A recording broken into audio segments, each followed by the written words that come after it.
All right. Hi, everyone. So yes, I'd like to share our legislative updates. I won't spend too much time on this. I know Michelle shared this map of the United States. So 20 states with more states coming on board for 2021. So we really have come a long way, and it's just amazing to see those numbers and how many babies have been diagnosed. I mean, over 500 with boys and girls with ALD, just giving these families the information that they need at the right time to make a difference in their lives.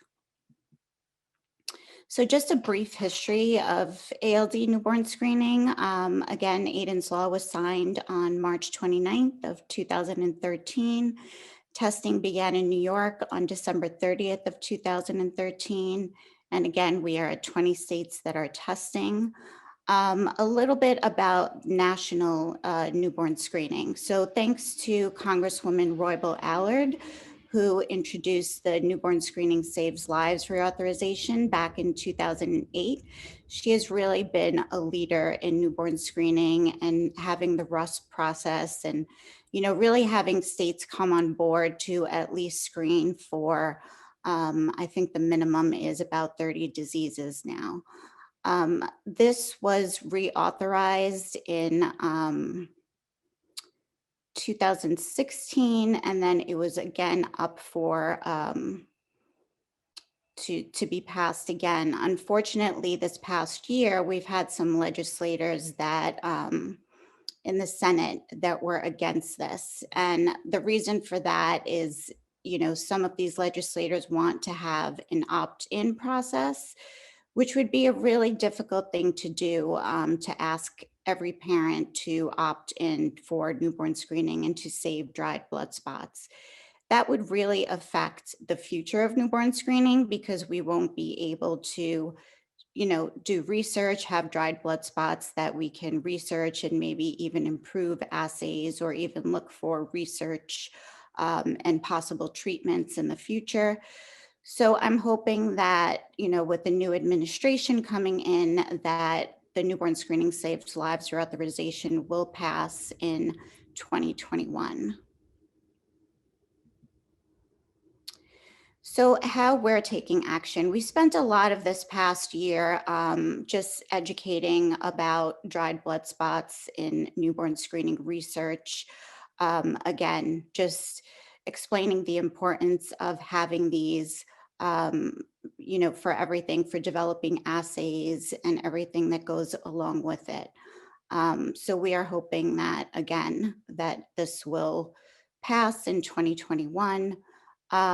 One of our other goals that I've been working on for the last several years now is to have RUSP implementation for all the diseases. So right now it is still a state by state effort, which is really frustrating because it can take 10 years or more before a disease that's added to the RUSP is tested for in every state.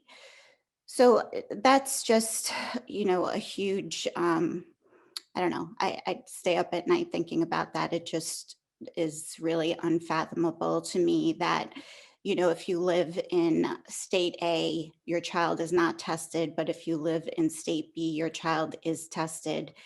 And basically, you won't know that as a family until it's too late and you can't go back.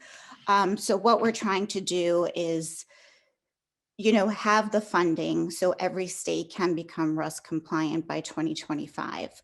Of course, we're still advocating state by state. We still know that that is the process and we're going to continue to do that. But I'm hoping in the future that the whole newborn screening landscape will change and will be more uniform throughout the United States.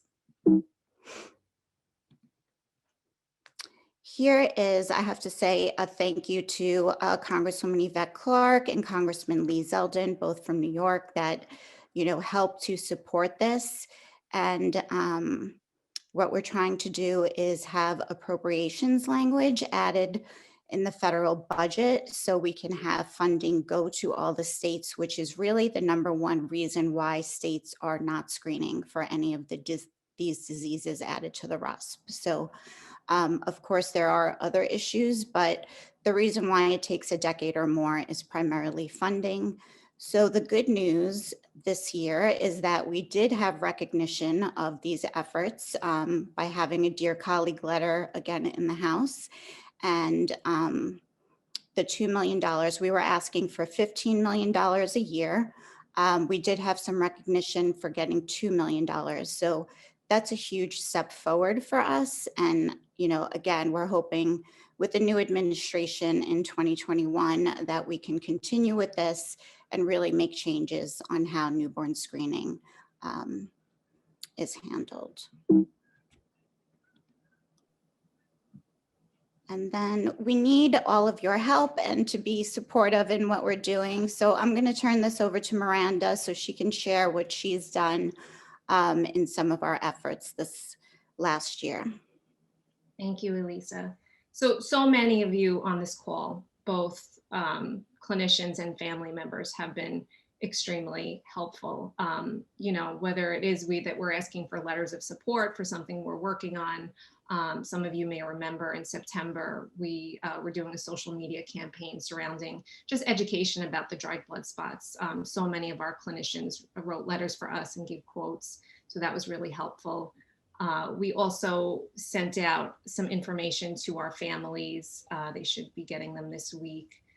Just about things they can do, whether it's fostering relationships with their local representatives or advocating on social media, the different hashtags that are used, because it's important to remember, like Elisa said, ALD isn't the only thing on the RUS, but there are 3 other things sitting there. So we're not alone in this fight.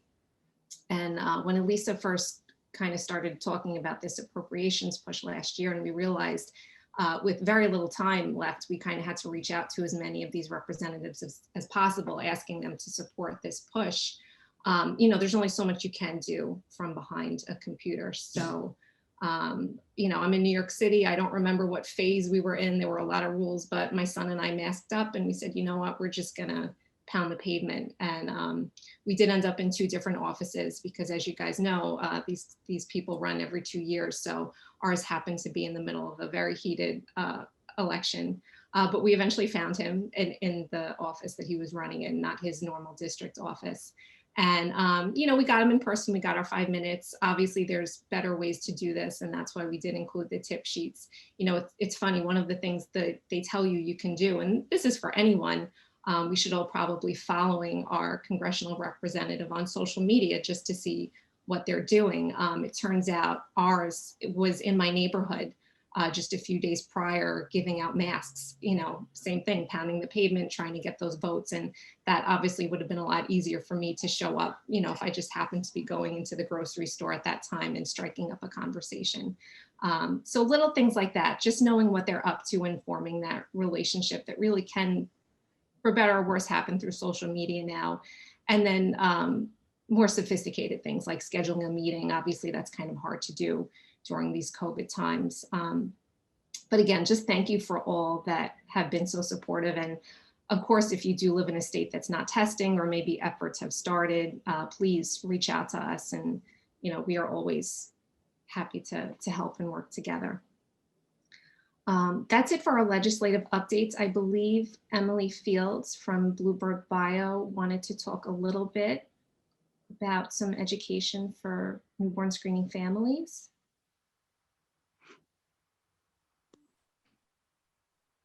Hi, yes, thank you, Miranda. Can you guys hear me okay?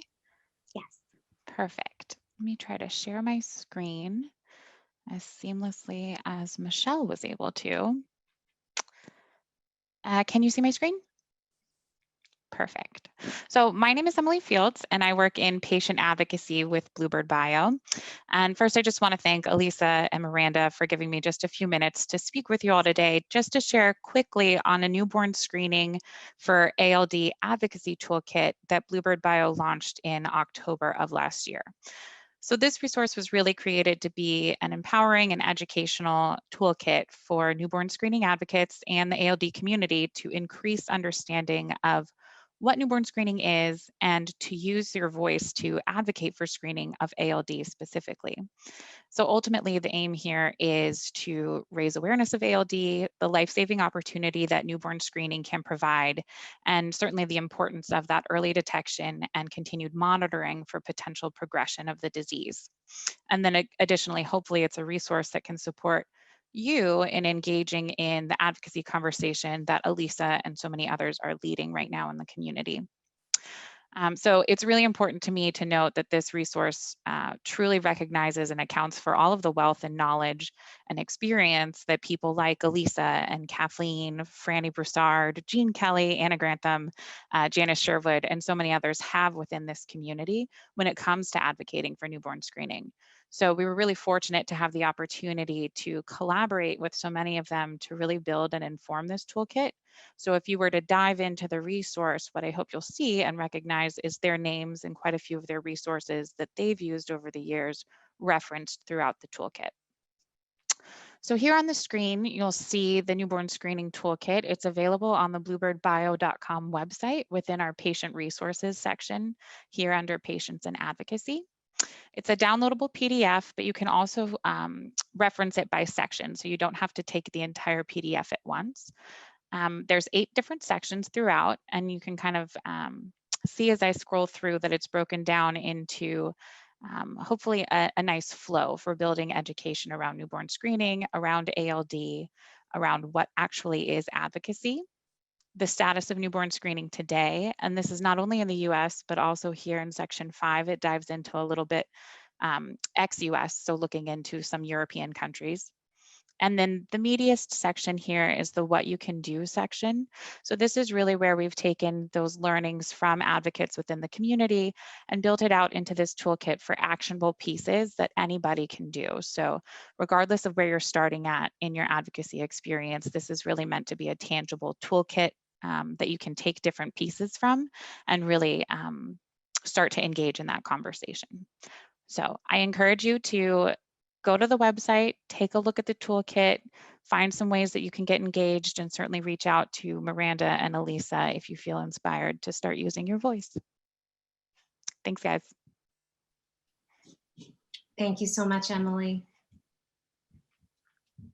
Okay, so up next, we are going to hear from Dr. Bolins from Memorial Sloan Kettering about graft versus host disease. Dr. Bolins, are you ready to go? Scrolling through the chat, I didn't see him in here. Let's see. Okay, so maybe we'll wait a few minutes. Did anyone have any questions about the legislative updates that we shared or questions for Emily from Bluebird? I'll remind you to please take advantage of the raising hand feature. I see someone's already doing that. So we have Debbie. You can, I'll go ahead and you can go ahead and unmute yourself if you'd like to ask your question.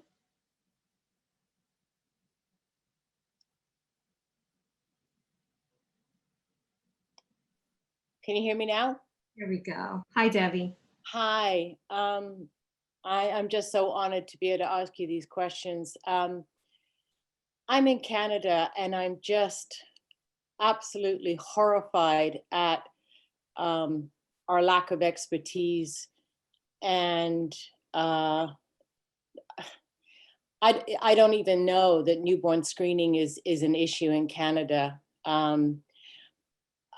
lost my son 4 years ago to ALD, and I have another son who's now 23. I was on the ALD Connect conference, and I know I asked these questions, but I'm just in awe, Elisa, of what you've managed to do over the years. You're an incredible person, and I thank you so much from the bottom of my heart. You know, Canada's right next to the States, and yet it seems like we're a third world country. I know it's a numbers thing. It is just numbers, but I don't know if any of the doctors can. I mean, I'm in British Columbia, you know, feels like we're on the edge of the world and middle of nowhere. I don't even know how to start to try and become involved in advocating for a newborn screening. I did see the Bluebird Bio toolkit through, I think it was an advocate in Australia, Bob Wyborn. Yeah, you're nodding. I think you know him. I'll be quiet now, and maybe you can answer some of my questions. No, Debbie, thank you so much. I just want to say I'm so sorry for your loss. And, you know, I'd love to connect with you and see how we can work together. I know that there was a few people, I think, working on Canada, but to be totally honest, I don't know too much about it, but I would love to help in any way I can. Thank you. Thank you. There's other people in this chat actually that I know have started efforts in Canada. I don't want to call anyone out by name, but we can certainly connect with you afterwards to put you in touch with those people. Like you said, it is a different process, and it is very grassroots, but so was Elisa Seeger at one point. So Sure. like I said, we're happy to connect with you afterwards. So thank you.